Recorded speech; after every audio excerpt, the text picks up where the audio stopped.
No, porque síndrome. ¿Qué es un síndrome?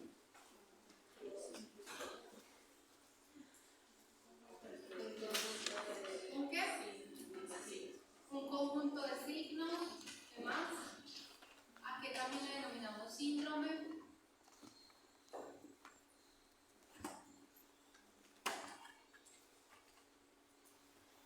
¿No?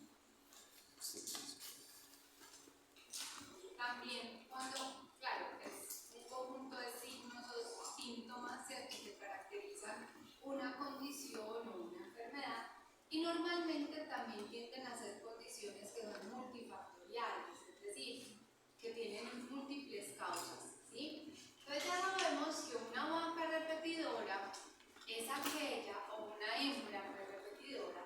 Lo que pasa es que este concepto que tenemos acá aplica más para ganado bovino.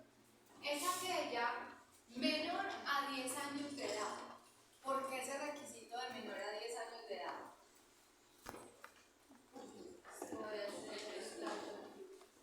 Porque es donde está como su vida reproductiva.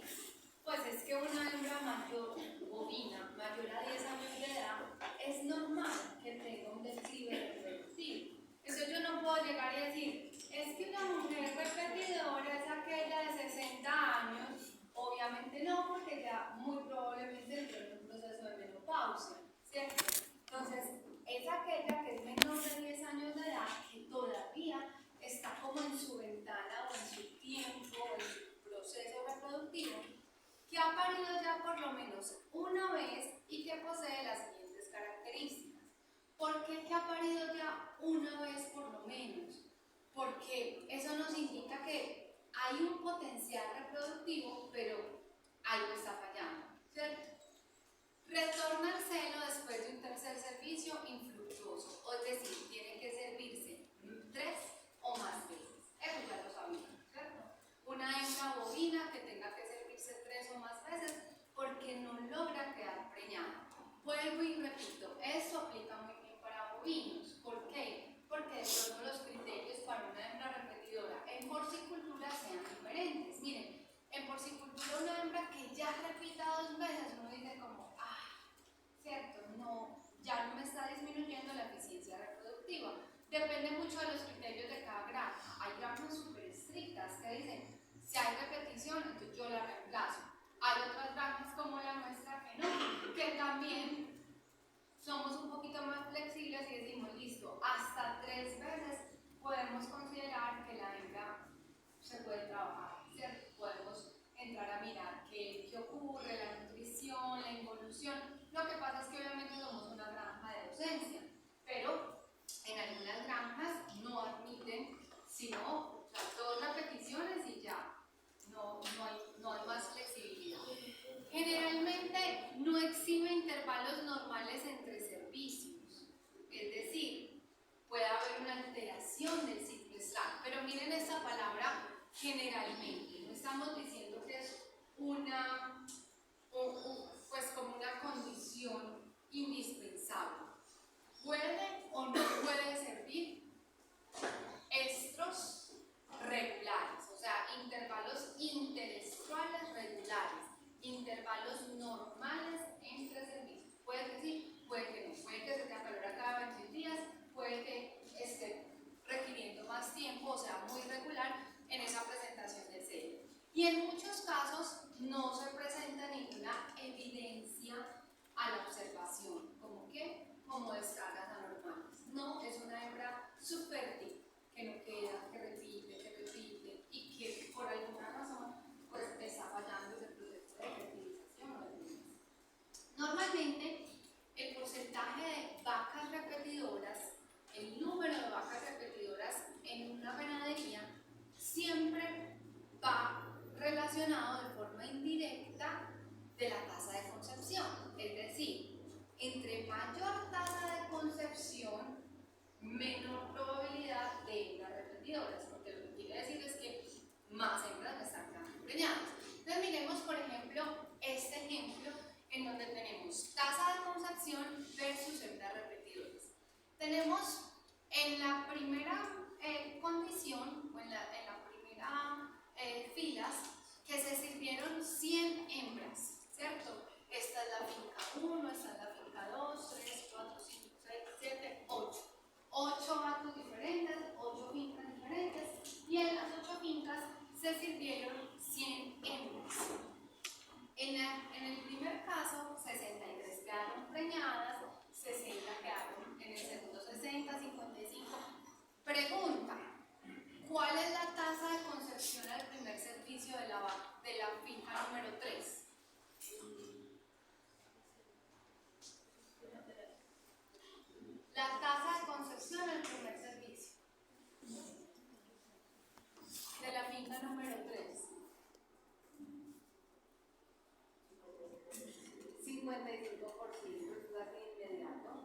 ¿cierto? O sea, el número de hembras que quedaron preñadas por primera vez sobre el número de hembras servidas por 100. O sea, si de 100 quedaron 55, 55%. De la primera finca, la tasa de concepción en el primer servicio, el 63%. ¿Por qué? Porque se saca fácil, porque es que estamos trabajando sobre 100 vacas. Entonces, si tú tienes que dividir por 100 y multiplicar por 100, es como si anularas los 200, ¿cierto? Estamos sacando un porcentaje. Muy bien. De esa primera vez, entonces miren, por ejemplo, tomemos este primer acto. 37 entonces no quedaron preñadas con el primer intento, ¿cierto? El primer servicio. Entonces, en un segundo servicio, esas 37 se van a servir. Estas 40, estas 45, estas 50, las que no quedaron preñadas, porque obviamente las que quedaron preñadas ya, ¿cierto? Segundo servicio, ya este 37, ya este 40, ya este 45 se me convierte en el 100%. Entonces, ejemplo número 1. De las 37 que yo serví por segunda vez, 23 quedaron preñadas y 14 vacías. ¿Listo? Tercer servicio, 14 quedaron, de las 14 que serví, 9 preñadas, 5 vacías. A la final, ¿cuáles son vacas repetidoras? Las que con un tercer servicio aún no me quedan preñadas, ¿cierto? Entonces tenemos 5%, 6%, 9%, 12%, 16%. Entonces miremos que va en contravía de la tasa de concepción. Entre más alta sea la tasa de concepción, obviamente hay menor probabilidad de que yo tenga un alto porcentaje de vacas repetidoras. ¿Podemos aceptar un pequeño margen de vacas repetidoras? Sí. Idealmente del 5% o menos, hasta el 6% sin mucho. Pero ya cuando yo tengo un porcentaje mayor al 15, al 16%, ideal que esté lo más bajito posible. Ya cuando yo tengo un porcentaje muy alto de hembras repetidoras, el problema es suyo, el problema no es de las vacas. ¿Por qué? Porque cuando yo tengo un porcentaje bajo de hembras repetidoras, usted tiene que ir a ver esos casos individuales de esas vacas, a ver qué está pasando con esas vacas. Entonces puede ser que esta vaca que tiene 5 servicios con concepción, esta que tiene 4, ellas particularmente tengan alguna alteración, una metritis, un quiste, ¿cierto? Pero cuando ya su porcentaje de vacas repetidoras es del 15% o más, quiere decir que el problema es suyo. ¿Por qué? Porque es un problema de manejo, ya sea nutricional, ya sea de calidad de semen, ya sea de detección de calores, ya sea del proceso de inseminación artificial. Ya no es un problema individual de vacas. Usted ya ni siquiera vaya a mirar, ay, ¿cuáles son las que más repiten? No, el problema es de manejo integral. ¿Por qué? Porque algo está haciendo mal para que esas vacas no estén quedando preñadas. Y recordemos que hemos dicho, no necesariamente el problema sea de las vacas. Puede que sea el semen, puede que sea el estrés calórico, puede que sea enfermedades infecciosas en el hato, puede que sea que no está haciendo correctamente la técnica de inseminación artificial, ¿sí? Entonces, de esta manera, podríamos decir, esos factores de manejo involucrados en una alta presencia de hembras repetidoras se pueden deber a varios aspectos. Primero, acordémonos que es una de las principales limitaciones, una de las cosas más difíciles que mejorar y que poner a punto en una ganadería es el programa de detección de celos. ¿Por qué? Porque ya sabemos que el celo de las vacas es muy corto, que se presenta en la madrugada, que a veces es difícil detectarlo porque hay unas vacas que no presentan todos los signos, porque en ocasiones tenemos un sistema muy pobre de detección, ¿cierto? Muy pocas veces vamos a hacer observación visual, ¿cierto? Por todas las condiciones que ya conocemos. Segundo, nutrición, que tengamos desbalances, balance energético negativo, que las vacas no se me estén acalorando cuando debe de ser, que estén llegando al parto o al posparto temprano con una condición corporal muy baja, ¿sí? Que no hay una buena recuperación de esa condición corporal y por eso no hay un reinicio de la ciclicidad.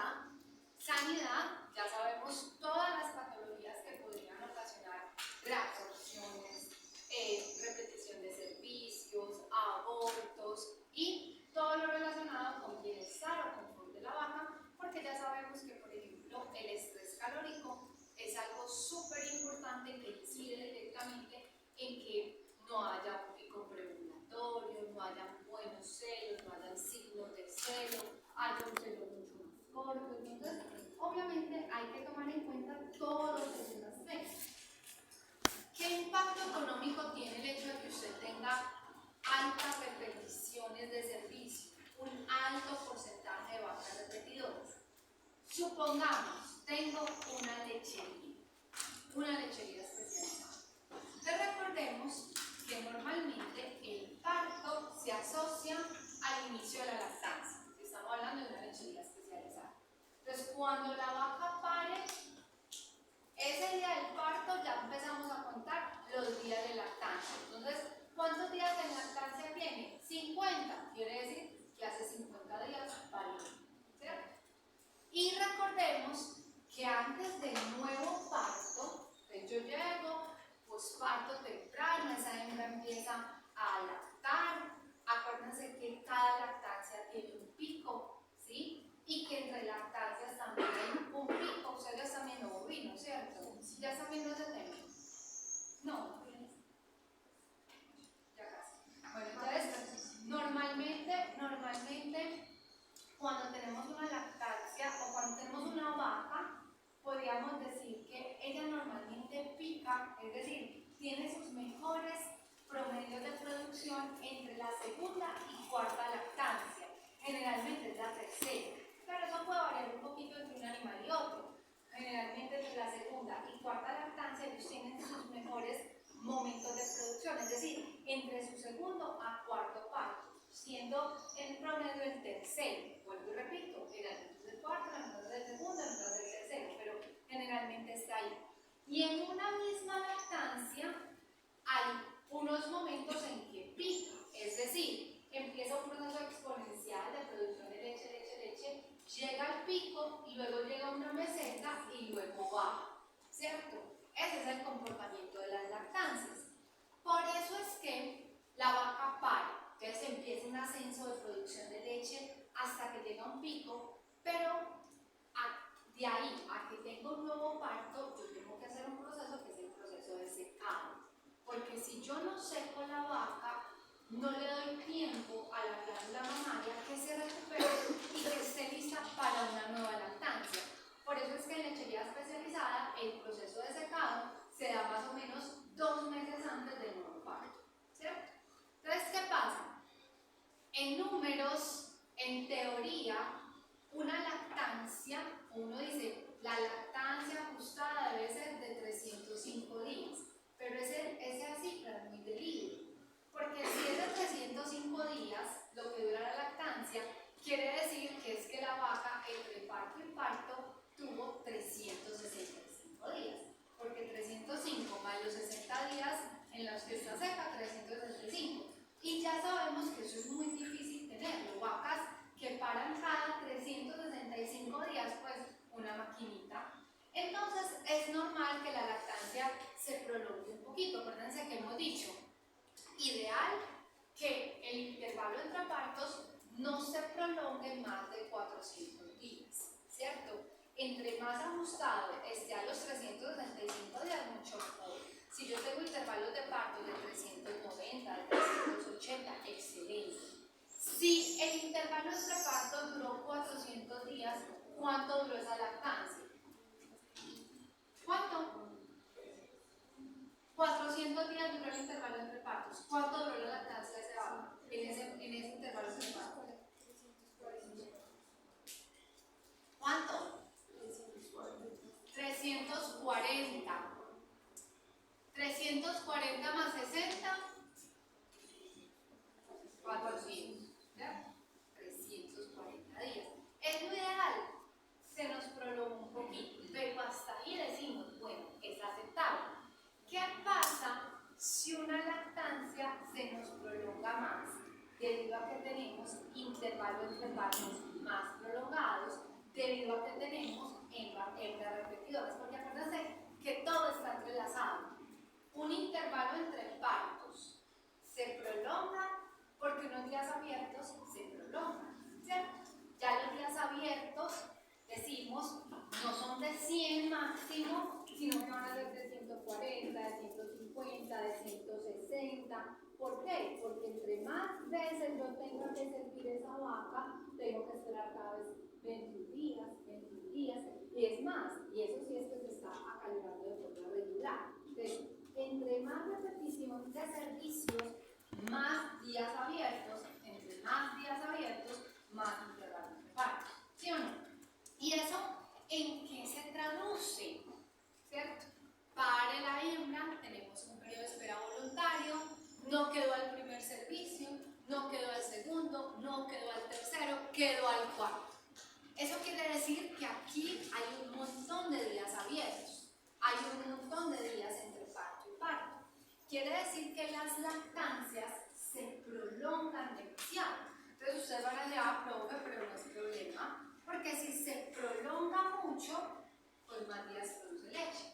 Pero acordémonos que cada lactancia tiene un pico, y luego de ese pico llega, cae, hay una pequeña meseta y cae. Entonces, ¿qué pasa?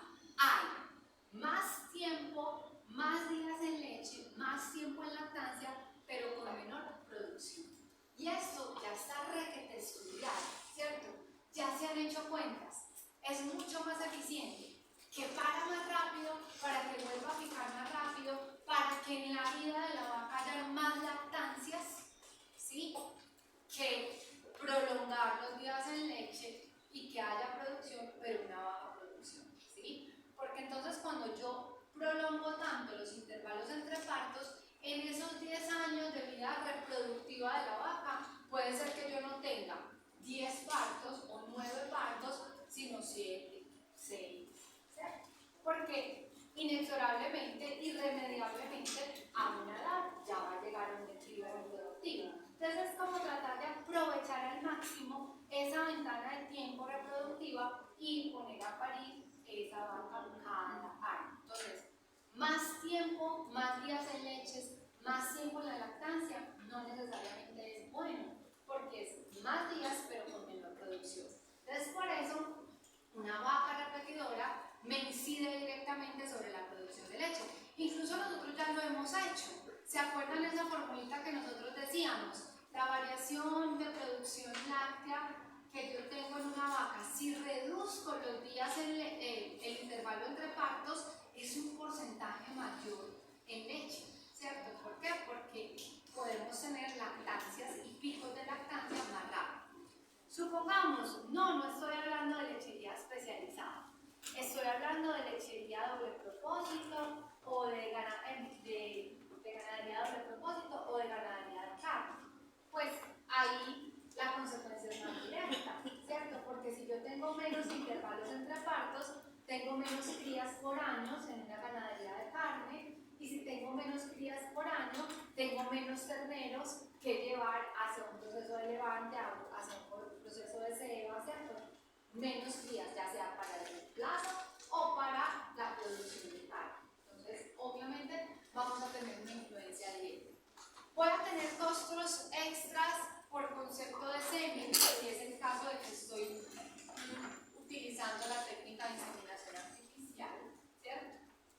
Entonces ya no voy a necesitar una sola pajilla por vaca, sino que si la tengo que servir 3 veces, 4 veces, 5 veces, son 4 o 5 pajillas.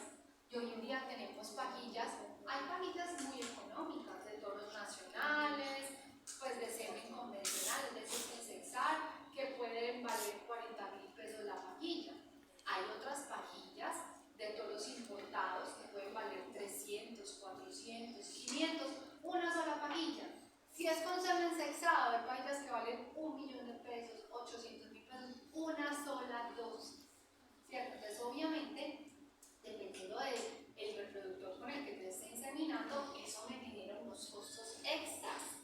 Incremento en costos por servicios veterinarios, por chequeos, por todo el complejo, ¿cierto? El plan terapéutico que tengo que implementar en esas hembras, y obviamente un mayor costo por los descartes que tengo que hacer en la ganadería, ¿cierto?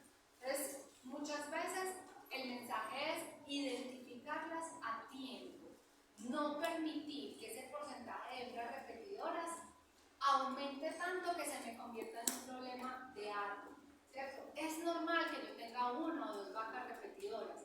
Es normal que las vacas de mayor producción sean las que tienden a producir más.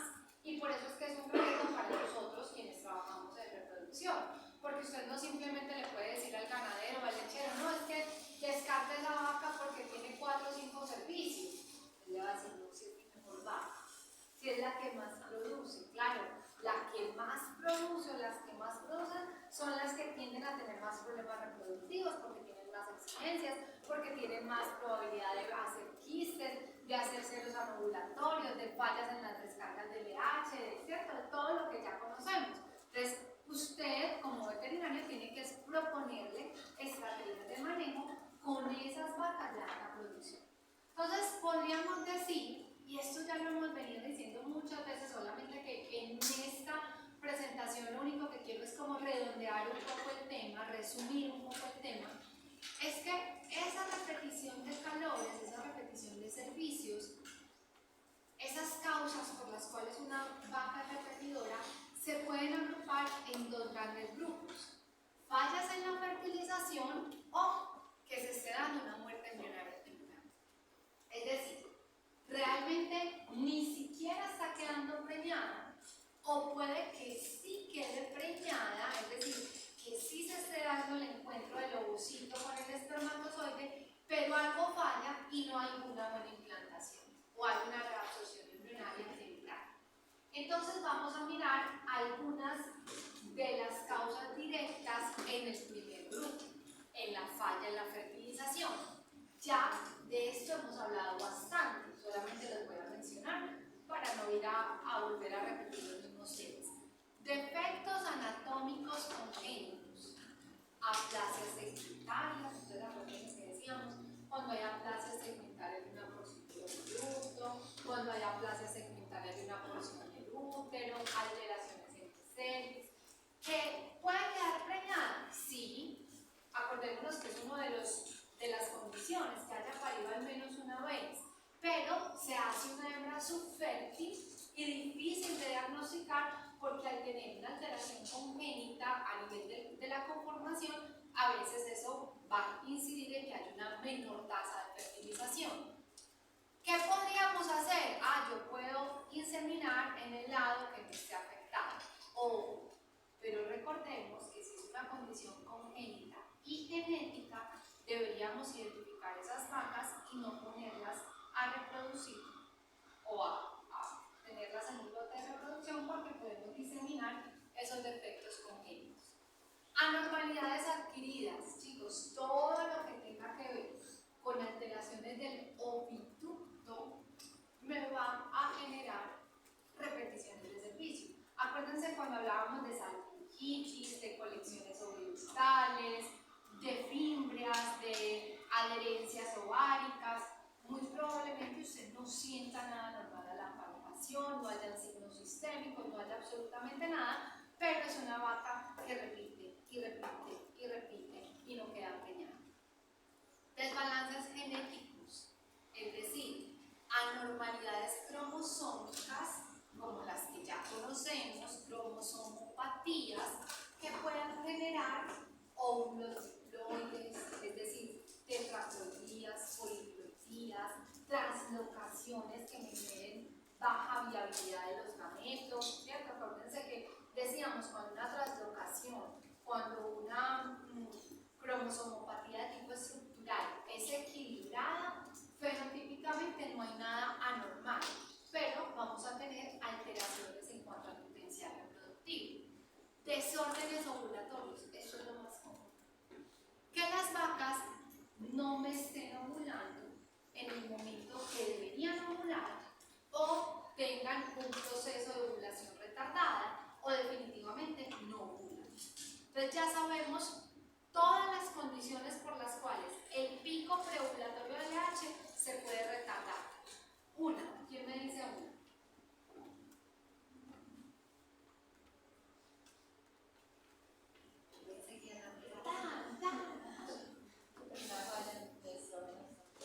Falla de estrógenos, ¿por qué? Estrés calórico, listo. Otra. Balance energético negativo, otra. Alta producción, otra. Una endometritis, podría ser una enfermedad, ¿cierto?, a nivel endocrino, obesidad, ¿sí? Entonces hay un montón de condiciones por las cuales podemos tener falla en la liberación del pico de LH. ¿Yo qué puedo hacer en esas vacas? Identificarlas. ¿Cómo identifico que una vaca no está ovulando a tiempo? Lo muestra así. ¿Ven? Ovulando.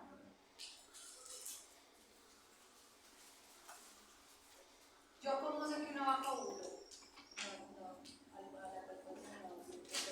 Exactamente, a la palpación no hay cuerpo líquido.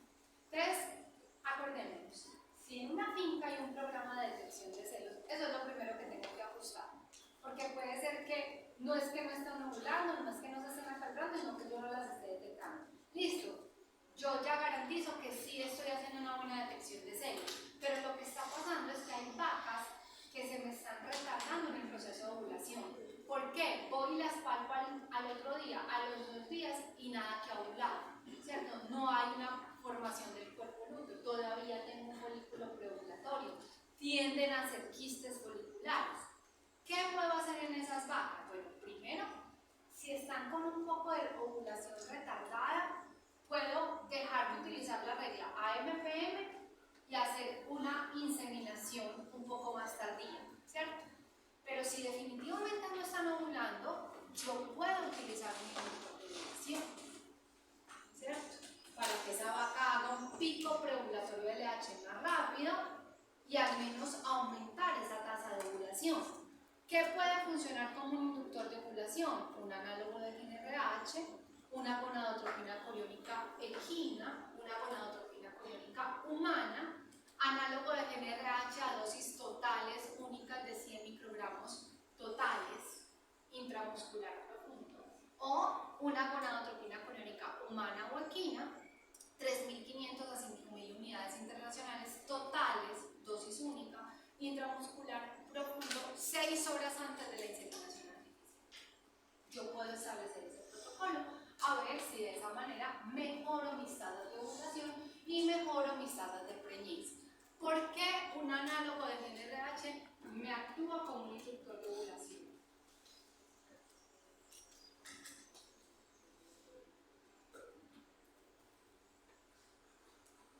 ¿Por qué? Pregunta. Si yo estoy poniendo un análogo de GnRH 6 horas antes de la inseminación artificial, quiere decir que en qué momento del ciclo estral estoy poniendo ese análogo o ese medicamento, esa hormona. 6 horas antes de la inseminación. ¿Uno cuándo insemina? En el metálisis. Es decir, 2 horas después, normalmente, de ver que la vaca está en calor. O sea que generalmente usted está inseminando casi que iniciándose el metálisis, ¿cierto? Si yo pongo una dosis de esas hormonas 6 horas antes de la inseminación artificial, ¿en qué momento del ciclo estral estoy poniendo la hormona? En el estro, ¿cierto? En el estro, si yo pongo un análogo de GnRH o una gonadotropina coriónica, sea humana o equina, ¿por qué me actúa como un inductor de ovulación? Porque como hay folículo preovulatorio, produce inhibina. Exacto. Porque cualquiera de las dos hormonas, primero, es un análogo de GnRH, o sea que va a estimular ¿a quién? A la adenohipófisis. Pero entonces uno diría, pero es que me estimula tanto FSH como LH. No, por la razón que nos está diciendo la compañera acá. Y es cuál, que básicamente estimula LH pero FSH no. ¿Por qué FSH no? Porque al mismo tiempo estamos teniendo un folículo preovulatorio liberando enormes cantidades de inhibina que me está bloqueando a la FSH. Entonces solamente vamos a tener un efecto LH, ¿cierto? Y de esa manera vamos a lograr no a garantizar, porque eso no es garantía, pero a generar una mayor probabilidad de que los folículos preovulatorios ovulen. ¿Qué análogo de GnRH conocen?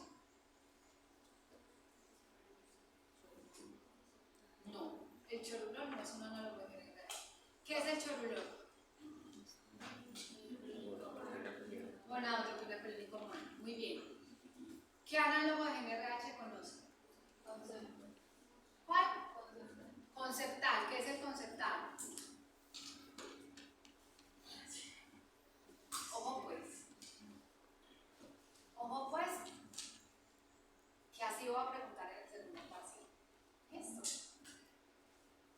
Análogo de GNRH es la buserelina. Uno de los nombres comerciales es el conceptal. Pero también tenemos la gonadolina, que es el denominado pertangino. O también tenemos el Ovalais, ¿cierto? Análogo de, bueno, hay una que se utiliza mucho, que es la deslorelina. La deslorelina es otro análogo de GNRH. Lo que pasa es que es un poquito más costoso, entonces no se utiliza mucho en bovinos, pero en equinos sí. ¿Y quién me dice un análogo de, o un nombre comercial de gonadotropina colónica equina? El que más se utiliza acá. Equina. Novormón. El novormón. Con V. Novormón. ¿Sí? Muy bien. Quistes foliculares. ¿Cómo podemos prevenir los quistes foliculares?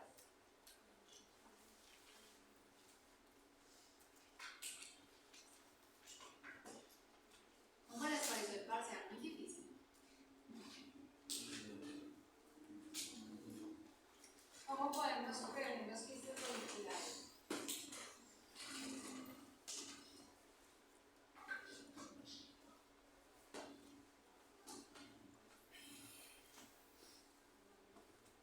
Pero si fue lo que acabaron de estudiar al parcial.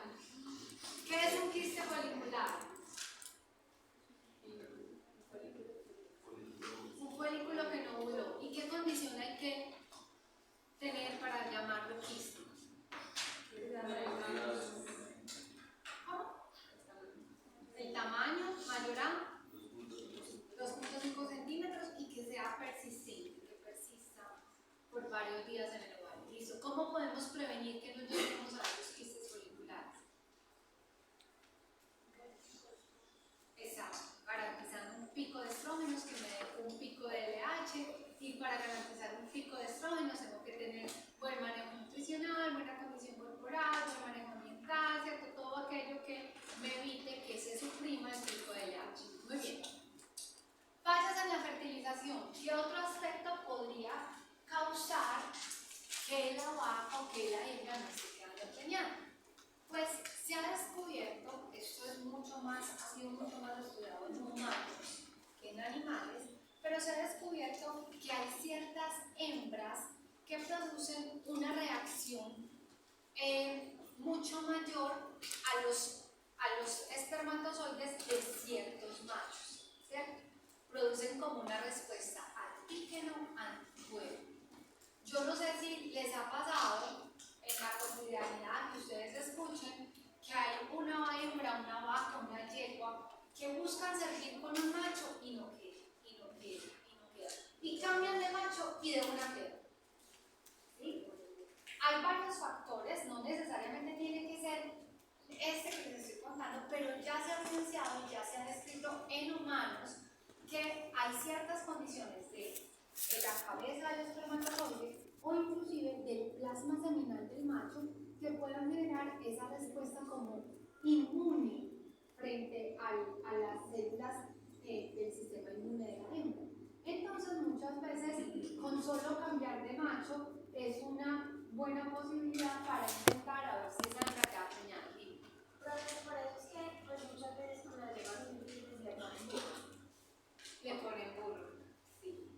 Porque generalmente el esperma del burro tiene una mayor vigor que el esperma de muchos caballos y porque están tratando de, sí, a ver si al cambiar de especie hay una menor respuesta inflamatoria, sobre todo de reacción inmune frente a esos espermatozoides.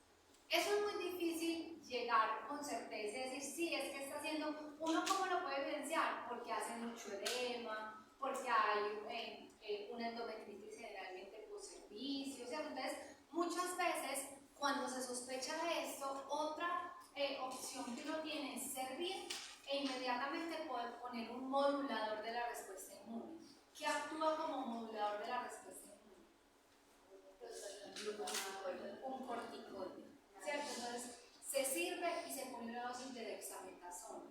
Se sirve y se pone una dosis de un antiinflamatorio, pero funciona mucho mejor los corticoides, una dexametasona, una prednisolona. Sin embargo, pues esa es una solución ahí inmediata, pero que sabemos que los corticoides tienen un sinnúmero de efectos colaterales, pues usted no puede estar cada vez que sirve una hembra poniéndole un corticoide, pues porque eso tiene repercusiones a nivel renal, a nivel hepático, a nivel cierto. Entonces, pero es importante que sepan que existe.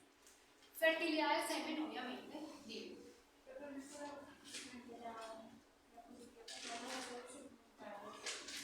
Yo podría aprender esa hembra y no estar entre, o sea, para que ella me dé leche, pero ese ternero, Descartable. ¿cómo se hace con los terneros machos? Sí, lo que pasa es que pues no sería como muy más fácil utilizar una hembra a la que la puedas hacer el doble aprovechamiento del ternero, de la cría y de la leche, ¿cierto? Pero sí se podría, pero es un riesgo muy alto porque cuando tú vendes un ternero y fenotípicamente no tiene nada alterado, es muy probable que lo utilicen para reproducción. Entonces, si ese control no empieza desde uno, que sabe que hay una enfermedad congénita, es muy difícil que no se esparzan pues, con esos defectos congénitos. Entonces, debería comenzar desde el medio. Listo. Fertilidad del semen, chicos, pues obviamente puede ser que su vaca sea repetidora, no porque la vaca tenga algún problema, sino porque la calidad del semen está muy malo, ¿cierto? O porque ni siquiera la calidad del tono, porque usted hace un mal manejo del semen.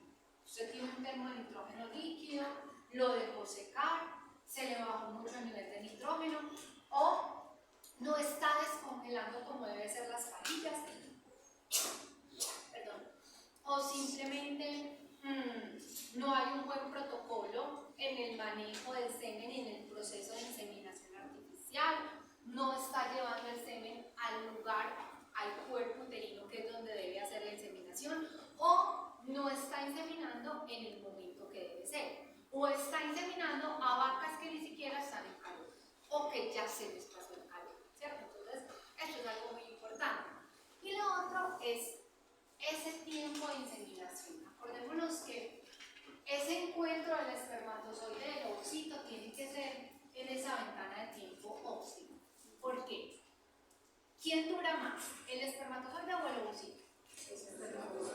¿Cuál es la viabilidad promedio de un ovocito después de ovular? 6 horas, ¿cierto? Algunos llegan hasta 12, pero en promedio 6 horas.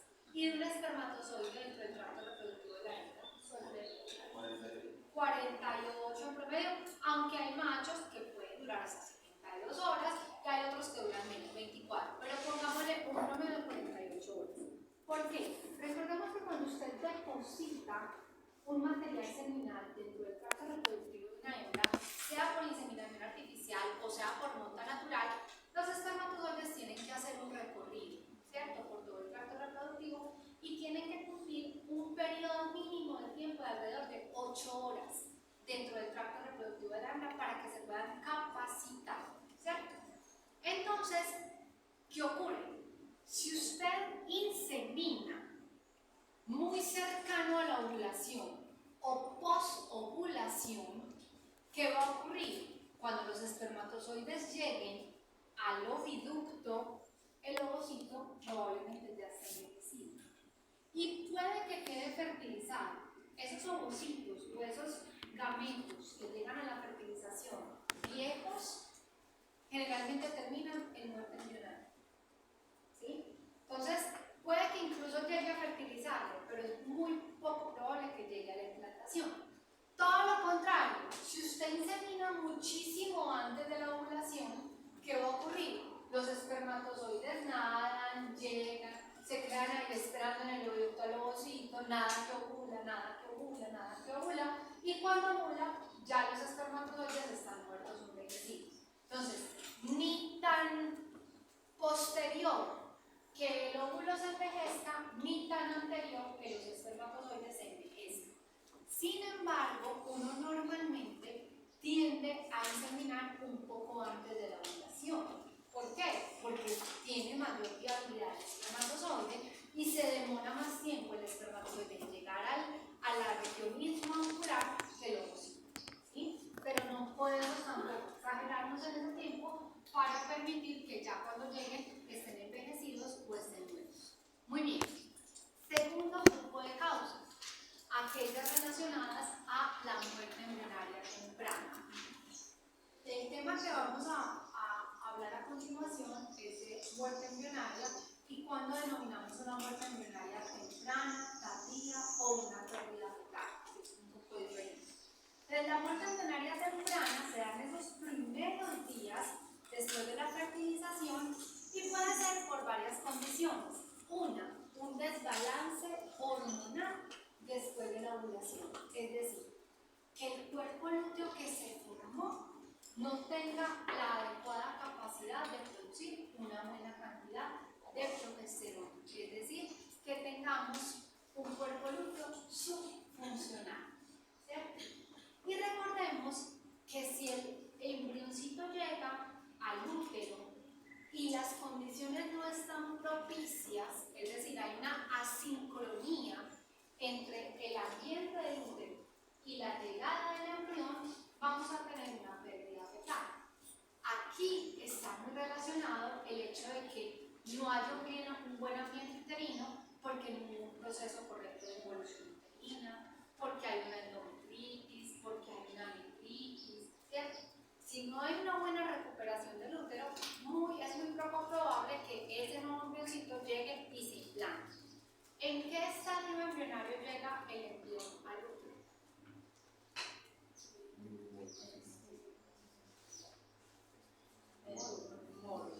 ¿Al qué día tenemos una muerte?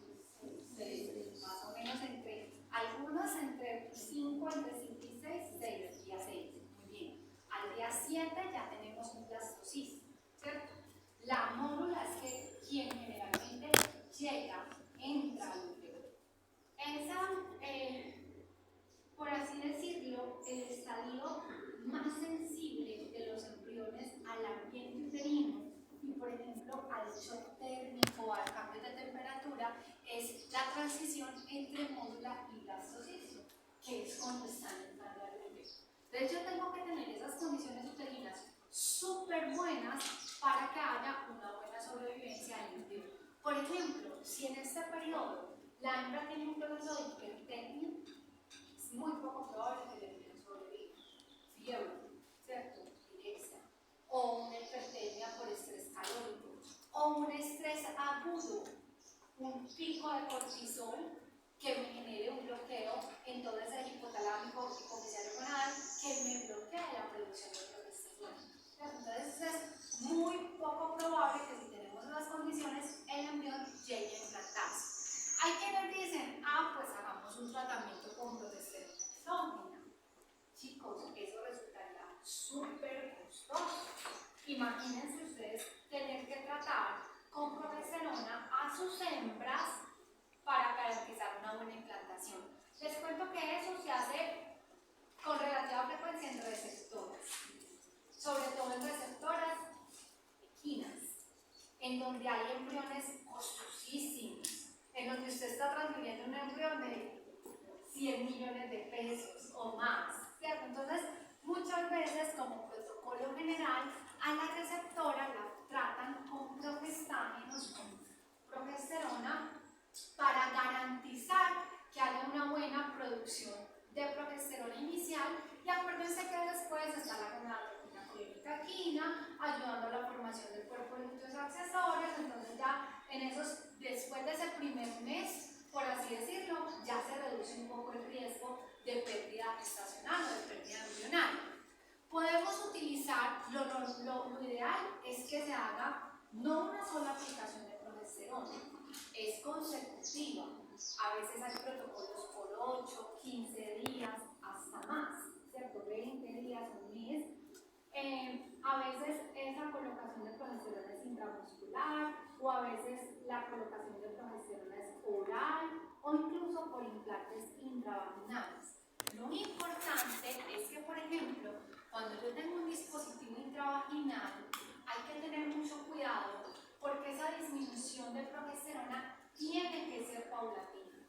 Porque si usted pone un dispositivo intravaginal 8 días y a los 8 días, ¡pum!, lo saca, ¿qué va a creer la yegua? Hay un bajón de progesterona, puede haber una pérdida embrionaria causada por UCER. Entonces, cuando se establecen protocolos, hay muchos protocolos, pero cuando se establecen protocolos con dispositivos, lo ideal es que luego hay una colocación de progesterona, sea vía oral o sea tipo intramuscular, para que haya una disminución muy paulatina de esa progesterona que se le está pidiendo.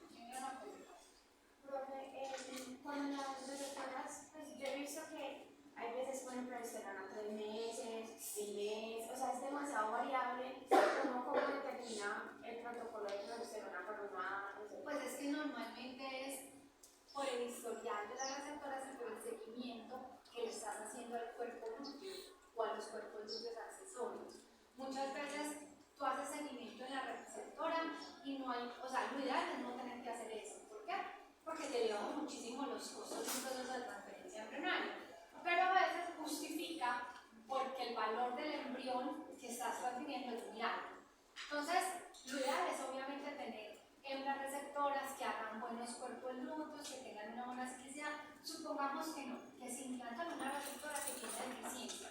¿Qué tienes que ir haciendo? Seguimiento por eco, incluso mediciones del cuerpo lúteo. Entonces, Sí. se debería disminuir el tamaño. Claro. Entonces tú podrías hacer seguimiento ecográfico de ambos ovarios, a ver qué viabilidad encuentras en el cuerpo lúteo, el tamaño de ese cuerpo lúteo, la irrigación si Doppler, ¿cierto? Y obviamente el historial de esas receptoras, porque también sucede que tienen historial de reabsorciones, que tienen historial de... Entonces por eso a veces se curan en salud y dicen, no, escucha, prefiero ponerle progesterona 1 mes, 2 meses, 3 meses.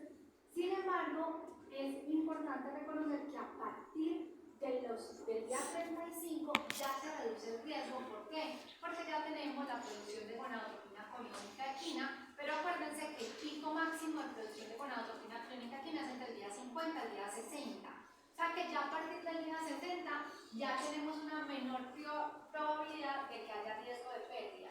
Pero eso se determina mucho también y con la eco de la gestación, ¿cierto? Que miremos la implantación, que miremos el tamaño de la vesícula, que miremos la dinámica de los ovarios.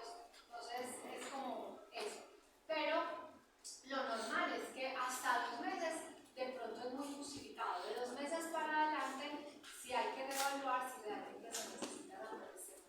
Entonces, lo otro es que de pronto se prolonga tanto porque están haciendo un desacostumbramiento de la progesterona paulatino. ¿Por qué? Porque, vuelvo y repito, si tú a los 2 meses o al mes simplemente pum, le quitas el estímulo de la progesterona, ella va a creer que hay un bajón, que hay un reinicio de ciclo y incluso es una pérdida gestacional. Entonces, por eso a veces los protocolos se hacen tan largos, porque se va reduciendo la dosis de manera muy paulatina. ¿Listo?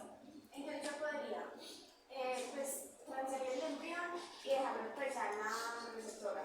Revisar con eco y si uno ve que se empieza a reducir el cuerpo lúteo, empezar la progesterona o la progesterona se tiene que empezar desde que la servir. Desde que... No, acuérdate que no la sirve, la transfieres. ¿Sí? Mira, un requisito súper importante para hacer transferencia embrionaria es que tengas un cuerpo lúteo activo.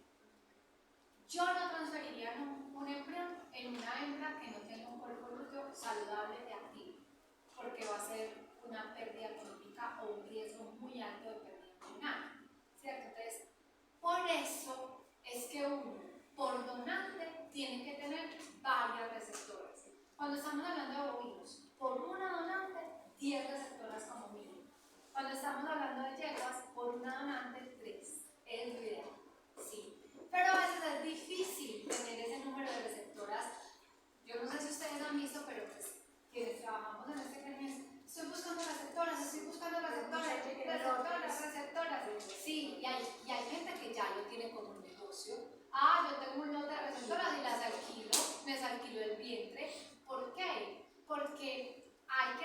tener esas opciones de receptoras para transferir en la que mejor tenga el ambiente o el cuerpo lúteo, ¿sí?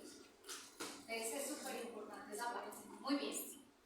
Factores genéticos, ya sabemos, anormalidades cromosómicas que me puedan alterar el proceso de implantación.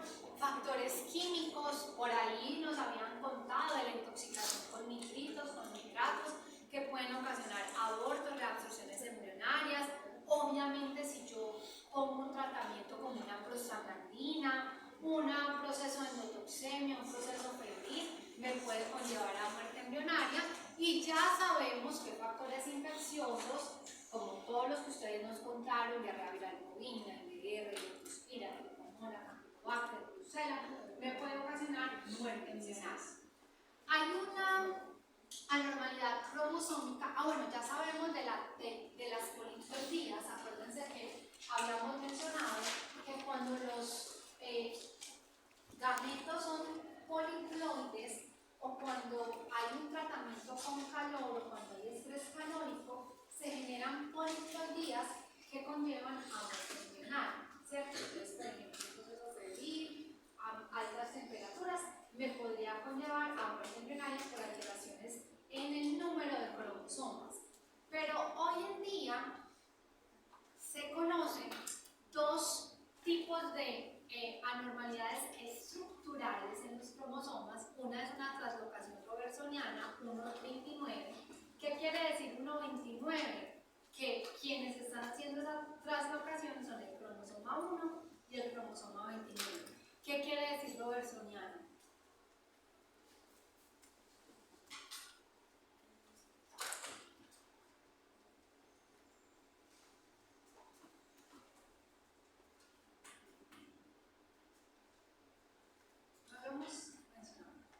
Entonces, una translocación robertsoniana quiere decir que normalmente una parte de un cromosoma se une a otro cromosoma. Y normalmente ocurre por los brazos largos. Acuérdense que a veces hay cromosomas que tienen dos brazos más larguitos y dos brazos más cortitos. Entonces, una translocación robertsoniana ocurre cuando un cromosoma completo se adhiere, se le pega a otro, y normalmente se da por los brazos largos de ese que se pegó, ¿sí? Eso se conoce como una translocación robertsoniana y puede suceder en cromosomas homólogos o no homólogos, ¿sí? Entonces, en este caso se da, se pegan, quedan pegados por los brazos largos de este y los brazos cortos de este. Es decir, por eso se habla de una translocación, porque hay ganancia de material genético. Normalmente no hay una alteración física, ¿cierto? Fenotípica, pero sí una alteración en la parte de fertilidad. ¿Cuál es la alteración? Que ya se ha visto que cuando se da este tipo de translocación, las vacas que tienen ese problema llegan a ser fertilizadas. Los ovocitos son normales, se fertilizan, pero hay una alteración en el desarrollo de la placentación. Entonces nunca llega a haber implantación, entonces siempre hay una reabsorción embrionaria del implante. Lo difícil es que muchas veces pensamos en todo menos en que hay una alteración cromosómica. Por eso les decía, en esas vacas que ustedes ya lo han intentado todo, que ya una muy buena abordaje diagnóstico, es decir, bueno, voy a hacer un cariotipo a ver qué está pasando con esta hembra. Hay otro que se llaman los DUMS. Los DUMS es la deficiencia en una enzima que se llama la uridina 5-monofosfato sintetasa.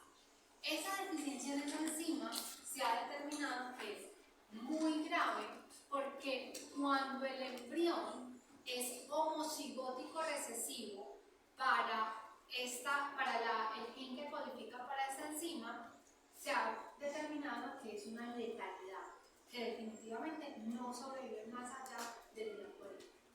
Entonces, es otra condición que uno podría decir, bueno, ya hay algunas alteraciones identificadas en el bovino. Entonces, lo que se hace cuando hacemos un cariotipo es tratar de ir a esos puntos específicos, a esos cromosomas específicos, a ver si hay alguna de esas alteraciones, como cuando a una mamá en embarazo le hacen un tamizaje y ya hay unos marcadores moleculares que te dicen, bueno, vamos a evidenciar en esta del cromosoma 21 que no hay una trisomía, que no haya síndrome de Down, vamos a evidenciar en esta otra que no haya esta patología, vamos.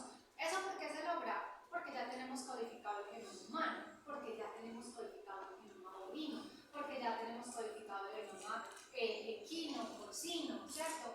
Hay una base de datos que se llama GenBank, que es abierta al público, que es gratis, y usted puede llegar ahí y consultar todas las alteraciones que se han reportado en una especie específica, o los marcadores moleculares, o ¿cierto? Entonces, es una información que está disponible y que obviamente los genetistas o quienes hacen estos análisis de calotipo o de citogenética, obviamente tienen la mano.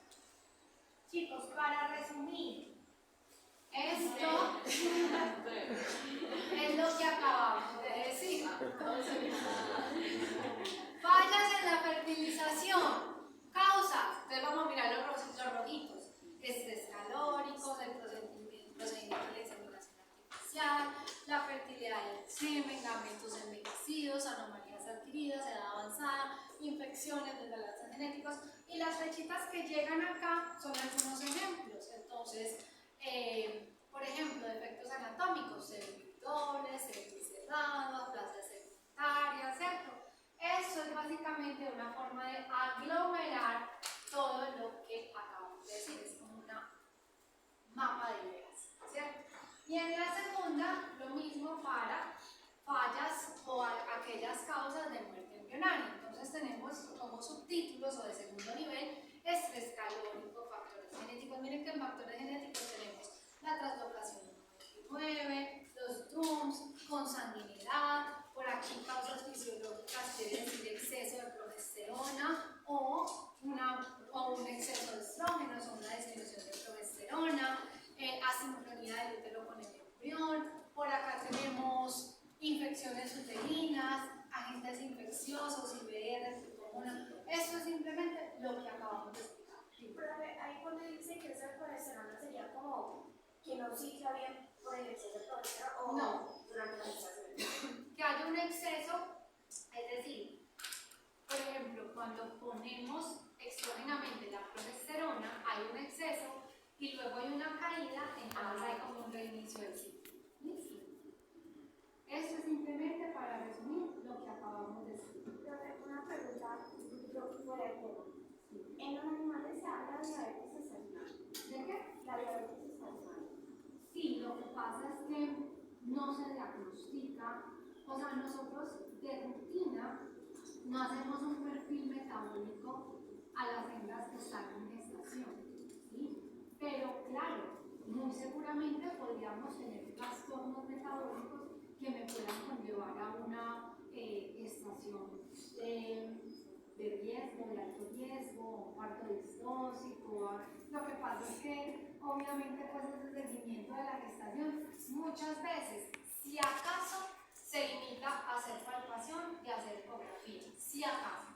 Porque yo les contaba, normalmente en algunas ganaderías, en algunos actos, preñada y ya, no se vuelve a chequear hasta que supuestamente deba parir. Y eso es un error gravísimo, porque si no hacemos ese seguimiento continuo de la gestación, no evidenciamos posibles pérdidas, posibles modificaciones, posibles alteraciones. Entonces, claro, normalmente lo único que hacemos es palpación eco. Es muy difícil que tú digas, ay no, es que las vacas preñadas tienes que hacer un perfil metabólico. Cada perfil metabólico vale más o menos entre 150 a 200 mil pesos.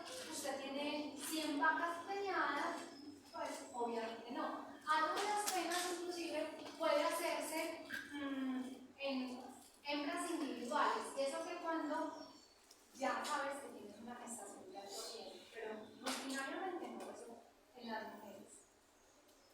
Porque ahorita en la mostración del costo de ya no tener una vacante de los días, es línea de vínculo de día y no. Eso hay que sacarlo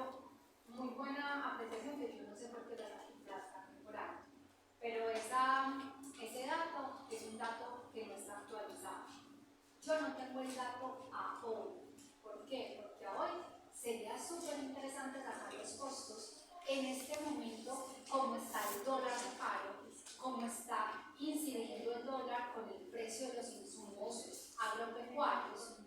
Entonces, habría que sacar costos por alimentación, concentrado, día de laboral, ¿cierto? La mano de obra, la infraestructura, y obviamente va a depender del tipo de sistema del cual estamos hablando, porque no es lo mismo un día abierto de una hembra en lechería especializada a un día abierto de una hembra de lechería agropecuaria.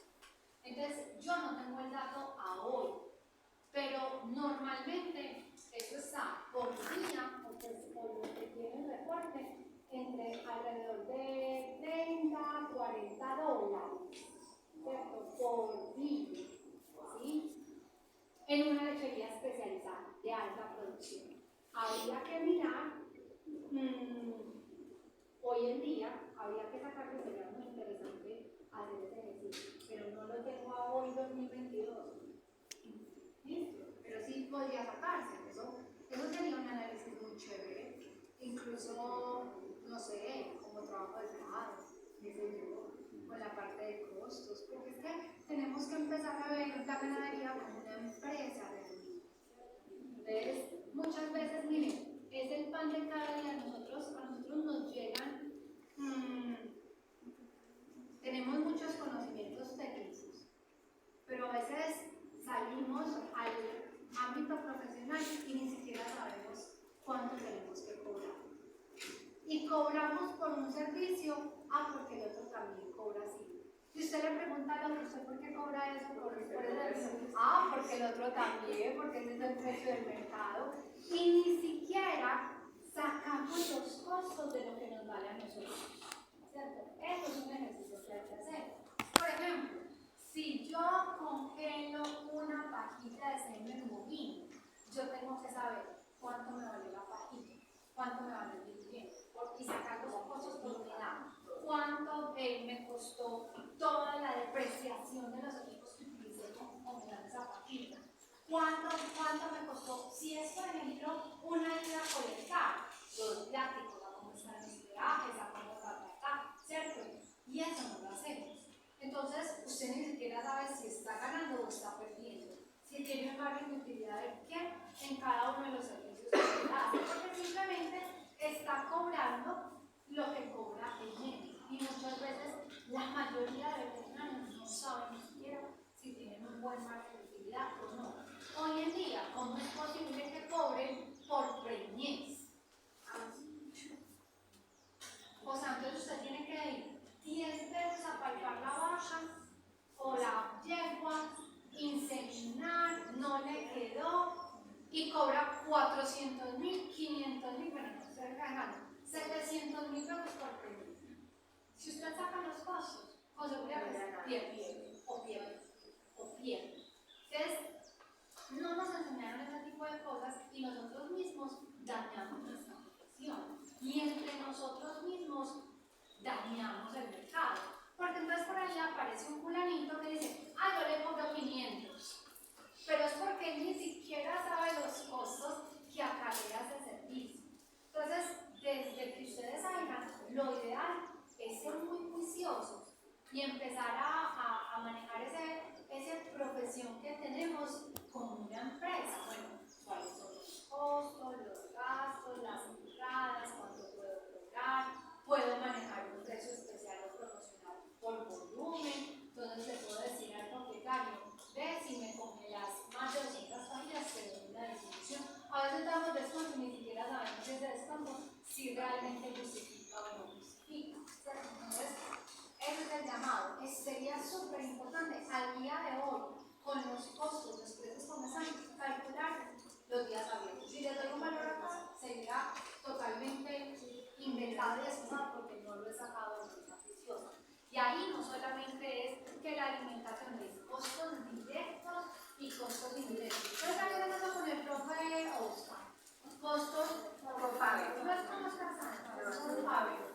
Costos fijos y costos variables. ¿Cuáles son los fijos? Los que usted tiene que pagar. Sí o sí. ¿Le lleguen clientes o no le lleguen clientes? Costos variables, los que van a variar dependiendo de si tiene sus clientes o no tiene sus clientes. Ojo chicos, y uno cree cuando le dan esas clases que eso solamente aplica si usted tiene una veterinaria. No. Si usted actúa como un profesional de esos que da una asesoría de finca en finca, usted tiene que sacar sus costos fijos, sus costos variables, su gasolina, sus peajes, su alimentación, sus viáticos, los insumos que tienen esa caja de veterinario con la que recorre de todo Antioquia o todo el área metropolitana, ¿sí? Usted tiene que generar como una especie de empresa y ser muy organizado para decir, bueno, voy a cobrar tanto por este servicio, justificando. ¿Sí? Súper interesante, deberíamos hacerlo con el profe Pablo. Calcular a cómo está hoy 2022, un día abierto de una lechería de alta producción. Bueno, vamos a empezar a hablar un poquito más de algunas patologías estacionales. Primero, ¿qué estamos viendo en esta diapositiva? Una prima. ¿Por ahí de cuánto tiempo?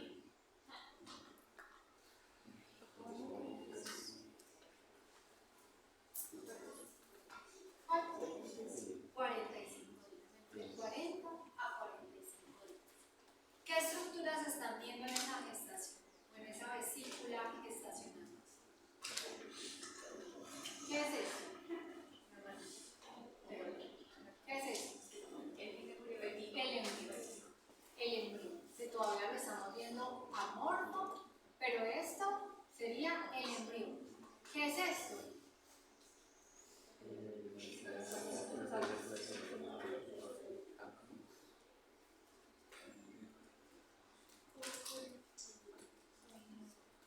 ¿Cuál es la primera capa? La primera membrana, esta que estamos viendo aquí, que es túrgida, amnión. Ese es el amnios. Entonces, lo que está aquí adentro es ¿qué? Líquido amniótico. ¿Y qué estamos viendo acá? ¿Qué es esto? Eso, ahí es donde está la flecha.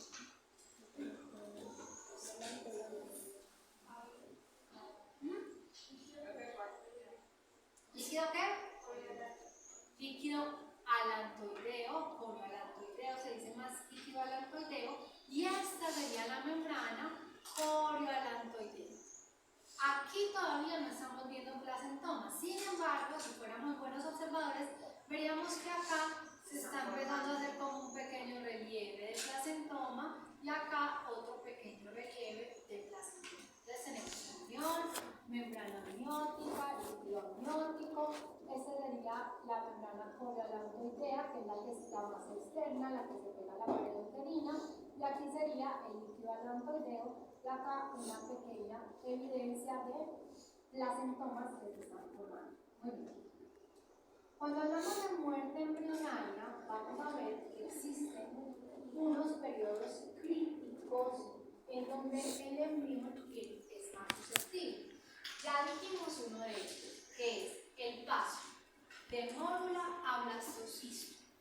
El momento en el que ese embrioncito entra a uno de los cuerpos uterinos, que dijimos que es más o menos a partir del día 6. ¿Cierto? Entonces, entre el día 6 al día 8, que todavía tenemos un blastocisto, vamos a tener un periodo bastante importante por lo que decíamos, porque las condiciones uterinas tienen que estar supremamente óptimas para que ese embrioncito llegue con la favorabilidad para poder implantarse.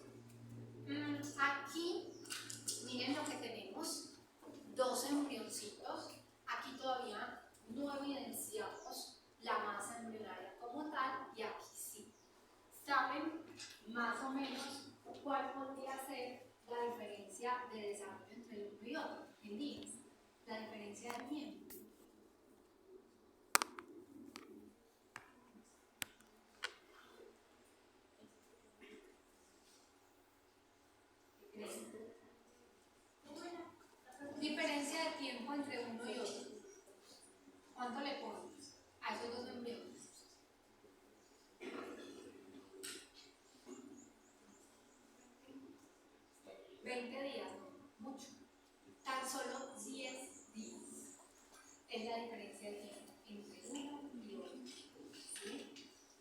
podríamos tener acá un embrioncito en el de abajo de 20 días y el otro un embrioncito de 30 o 32 días aproximadamente.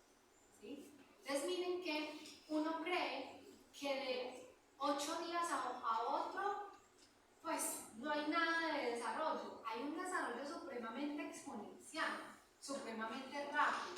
¿Sí? Cuando tenemos un embrión como estos, que todavía no hay una masa embrionaria desarrollada y tenemos un proceso de reabsorción embrionaria, normalmente los líquidos, las membranas placentarias que comenzaron a formarse se reabsorben con facilidad.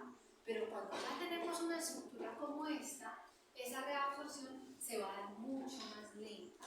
Y normalmente vamos a tener un cuerpo de lúteo persistente que va a hacer que la vaca no retorne al celo a los 21 días. Eso lo vamos a explicar un poquito más detallado a continuación. Entonces, esto simplemente es para que recordemos un poquito cómo es ese proceso de desarrollo embrionario.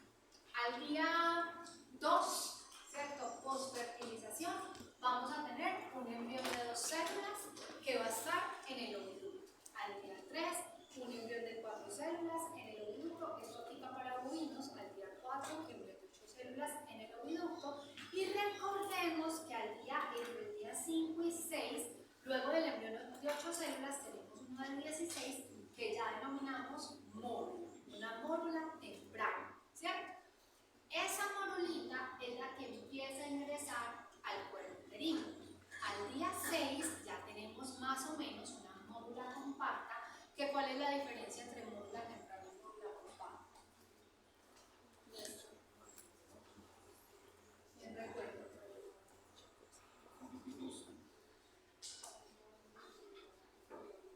¿Por qué se llama mórula compacta?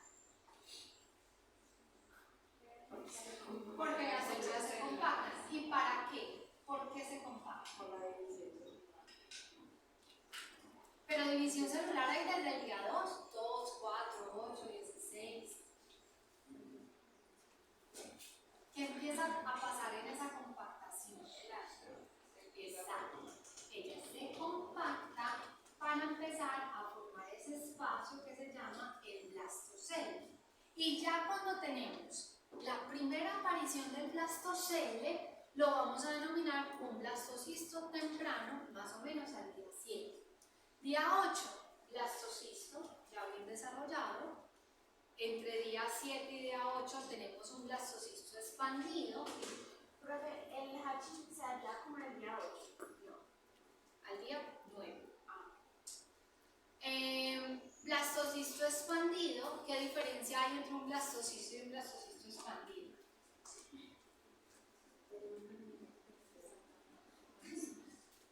¿Y qué quiere decir que se expande?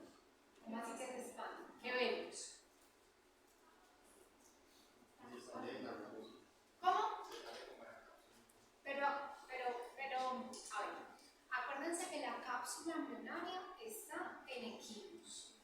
En los demás vamos a tener una estructura muy importante que es la zona pelúcida. ¿Sí? Esa capsulita yo creo que se está refiriendo a la zona pelúcida. Pero en el blastocisto expandido todavía no tenemos que se sale de la zona pelúcida. ¿Qué tenemos en el blastocisto expandido versus un blastocisto temprano? Se expande. ¿Qué quiere decir que se expande? ¿Cómo? Crece, es más grande. ¿Y qué es más grande? Realmente, específicamente, ¿qué es lo que crece más?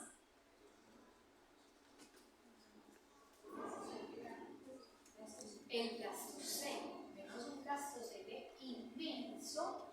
Por ahí una masa celular interna, claro que también está aumentando el número de células, pero tenemos expandido porque el blastocele es supremamente grande. ¿Y qué pasa con la zona pelúcida? ¿De qué? Se va adelgazando, se adelgaza la zona pelúcida.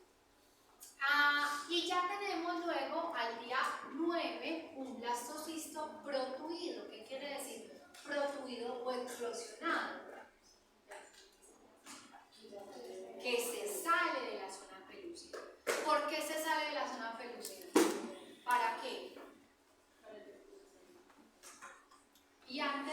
sea, ¿cómo así que para el reconocimiento? ¿Qué estaba haciendo esa zona pelúcida? ¿Cómo? Protegiéndolo y qué más.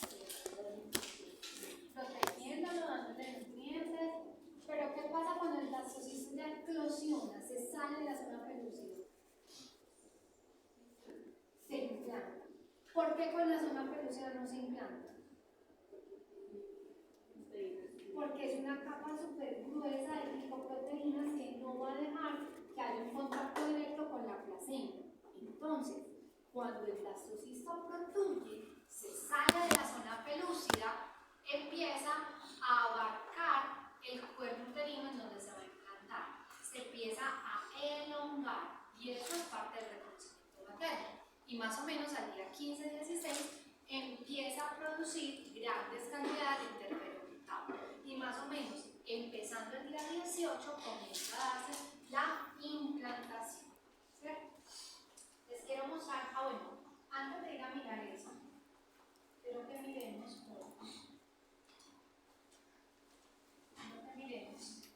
estas estructuras. Todas son embriones. Todas. ¿Qué tipo de embrión será este? ¿En qué estadio embrionario? ¿Por qué compacta? Claro. ¿Ves líquido? Cuando tenemos la mórula compacta, vamos a ver que se ve el espacio perivitelino muy evidente. Se están compactando las células y el espacio entre las células y la zona pelúcida se ve evidente. Aquí lo vemos evidente. O sea, ¿qué es?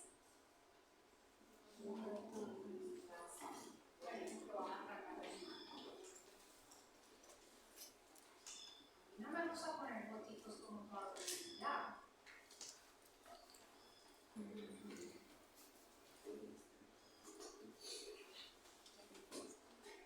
¿Cómo vemos esta estructura? ¿Qué tipo de estructura es la que estamos viendo?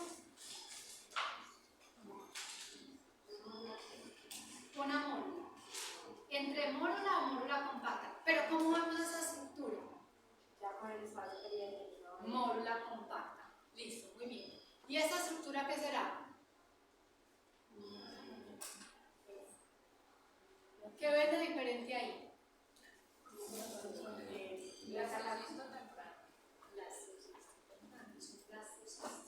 Porque este ya es el blastocelo. ¿Qué será esto? Una mórula compacta.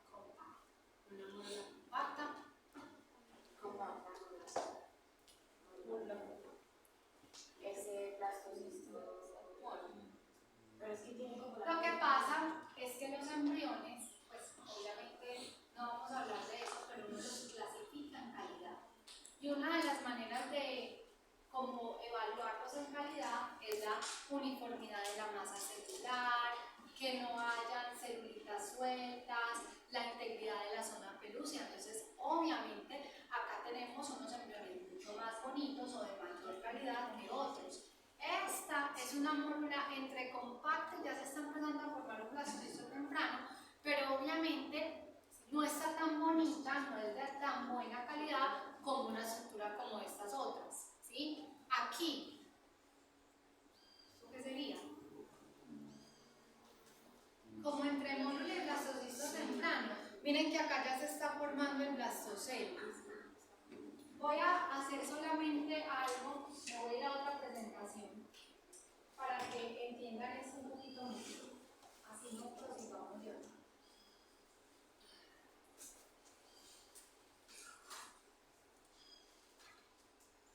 Una presentación que no es para ustedes, es de clasificación de embriones, pero se las quiero mostrar para que entiendan qué es un blastocisto protruido, qué es un blastocisto expandido.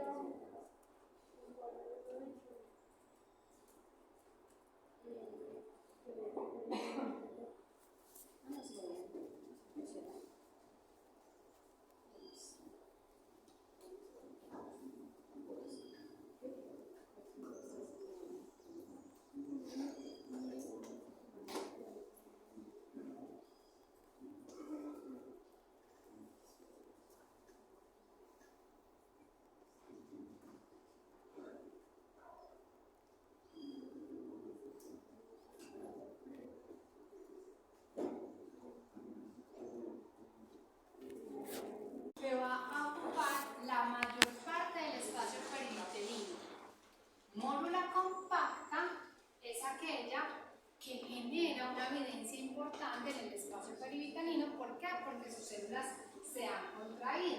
Entonces mírenla acá. Esta es una mórula compacta. Esta es otra mórula compacta, solo de menor calidad, ¿cierto? Porque no vemos una homogeneidad en esa masa celular. Luego tenemos el blastocisto temprano. ¿Por qué el blastocisto temprano? Porque empezamos a ver un espaciecito que comienza a llenarse de líquido. Mírenlo acá, blastocisto temprano. Miren esta parte como más clara, que es el blastocele. Miren esta parte más clara, que es el blastocele.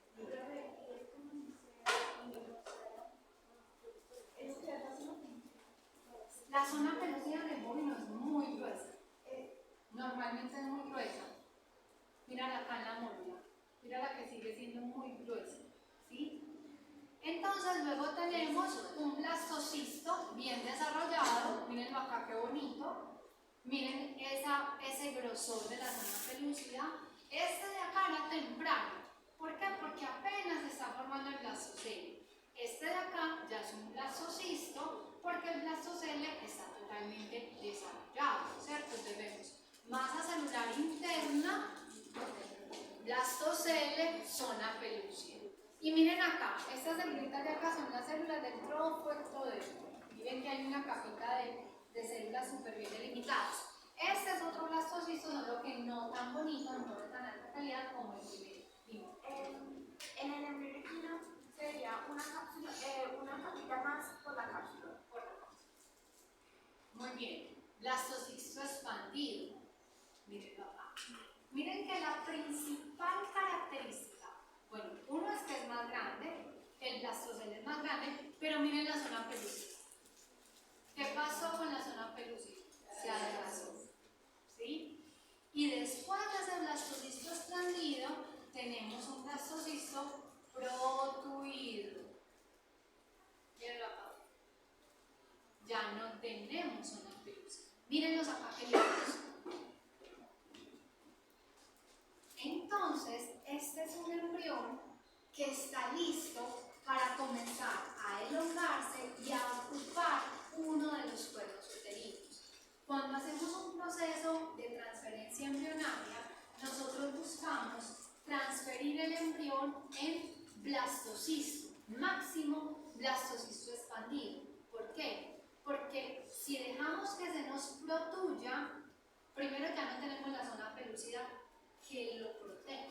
Y usted lo va a estar manipulando con pipetas de un estéreo a otro, de una vaca a otra, de una yegua a otra, ¿cierto? Entonces, primero hay más riesgos de que se te dañen. Segundo, hay más riesgos de que se te contaminen. Tercero, hay más riesgos de que pierdas su estructura, se te degrade, se te colapse por la sola manipulación. Entonces, siempre que se hace un proceso de transferencia, se busca que sea en un periodo antes del blastocisto protuido. ¿Por qué no mórula?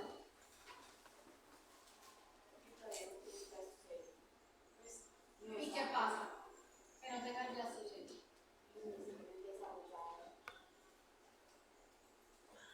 ¿Qué pasa con la mórula? ¿Qué está haciendo la mórula en el tracto reproductivo de la vaca? Bajando, apenas está descendiendo. Entonces es muy difícil que tú captures, si es por lavado embrionario, algunos los capturarás en forma de mórula, pero la mayoría en forma de blastocisto, porque en mórula apenas están ingresando al cuerpo. Entonces es más probable, lo ideal es hacer un lavado embrionario en día 7, cuando ya la mayoría está en blastocisto, ¿sí? Pero si lo haces a nivel in vitro, tú podrías transferir en forma de mórula compacta o en forma de mórula o de blastocisto temprano o de blastocisto ya desarrollado, ¿sí? O expandido. Lo ideal es no recibirlo. ¿Listo? O sea que tú pones ese cultivo embrionario durante 7 días en una incubadora y tienes que transferirlo a tus receptoras que ya tengan un cuerpo libre. Entonces miren qué bonito estos blastocistos protuidos. Miren acá, es un proceso de lo que decían de eclosión, que se salen de la zona pelúcida. Esta es simplemente la calidad, esta es una calidad excelente, lo que mira la homogeneidad, la textura, la zona pelúcida intacta, la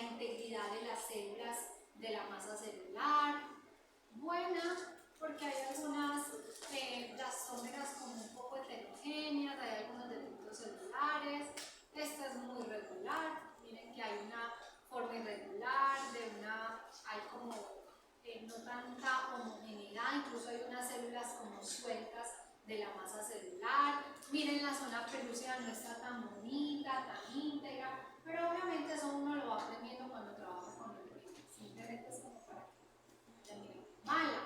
Miren esa integridad de la zona de las blastómeras, no hay una masa uniforme, hay cambios en el color, forma simétrica, hay ruptura en algunas partes de la zona pelúcida, adelgazamiento de la zona pelúcida, ¿sí? Degenerados. Entonces uno simplemente los va clasificando en tipo 1, tipo 2, tipo 3. Bueno, a ver, ¿qué es?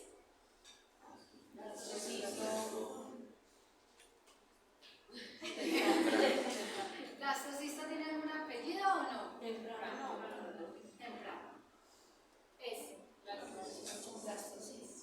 Este. Mórula compacta. Muy bien. Este está más feo. Temprano. Pero está feo. Este. Mórula compacta. Este. Y ese. Ah, bueno, ya aprendieron. Súper. Listo, chicos, vamos a